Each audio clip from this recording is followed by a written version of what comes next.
You know, we're all told that higher education is the key to success, but many give the current student loan system a failing grade. Becky Oliver is in, and she says we are all paying the price. Becky. And we sure are, because of the impact that it has on the economy. Now, this is not a story about deadbeats who refuse to pay.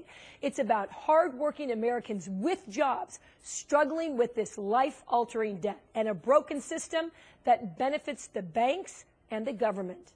We have a student loan crisis looming in America. The policy of student loans is a total failure. Today's graduates carry more than $1 trillion in debt. No one should go broke because they chose to go to college.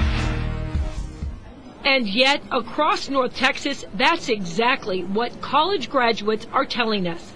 They're swimming in debt with no rescue in sight. I'll get out wine glasses.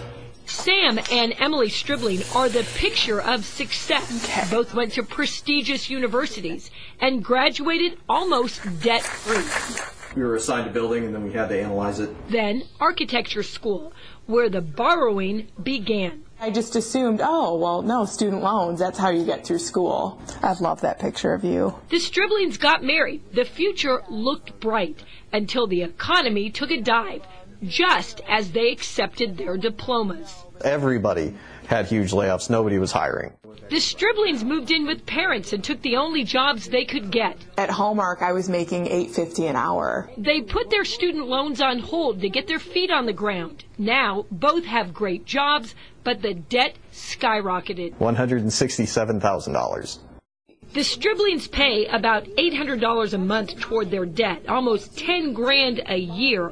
But with a 6% interest rate, that $167,000 debt is not shrinking. So the loans get bigger every year. And the Striblings are far from unusual. This is a mess. Do you see any way out of this? No.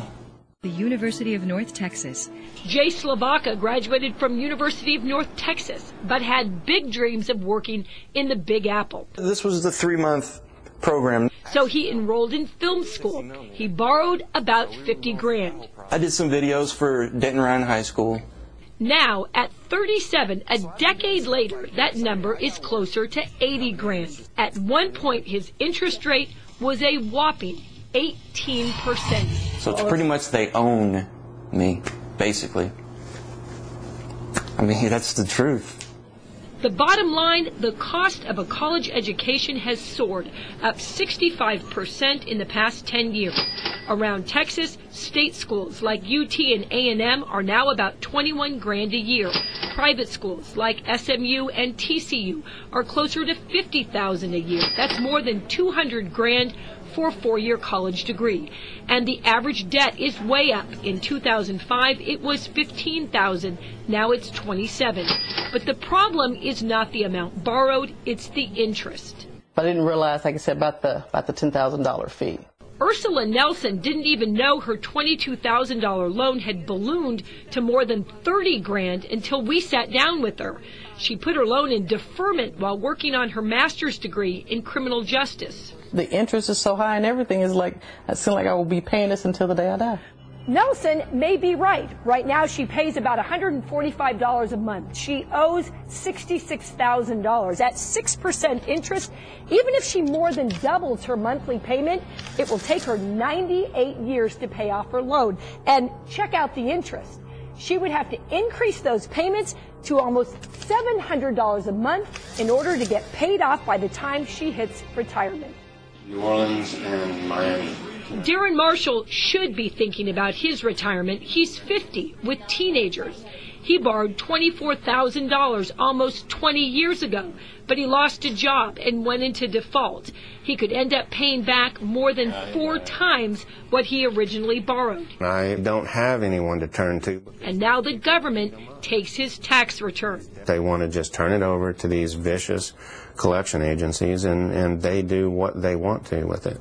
What many borrowers don't realize is that credit card debt, even gambling debt, can be discharged in bankruptcy, but not student loans. The government will take your tax return, your disability check, even your Social Security check to get that money back. over 120,000 individuals, their Social Security checks were not given to them because of their student loan debt. Cathy DeWitt Dunn is a local financial planner. She advises students to look at community college, to stay in state, and take online courses to save money. No one's really sat down with these kids to tell them this is the impact of what's going to happen to you, because this money is so easy to come by. Near you. The Striblings are taking advantage of one government option, an income-based repayment program where they pay a percentage of their salary for the next 25 years. But in the end, they'll have to pay taxes on the balance. For now, they are renting, and like so many, never imagined their education they're so proud of could be so crippling. We would love to have kids. It does limit, though, because, I mean, it changes your options. Yeah, I'm not buying a house.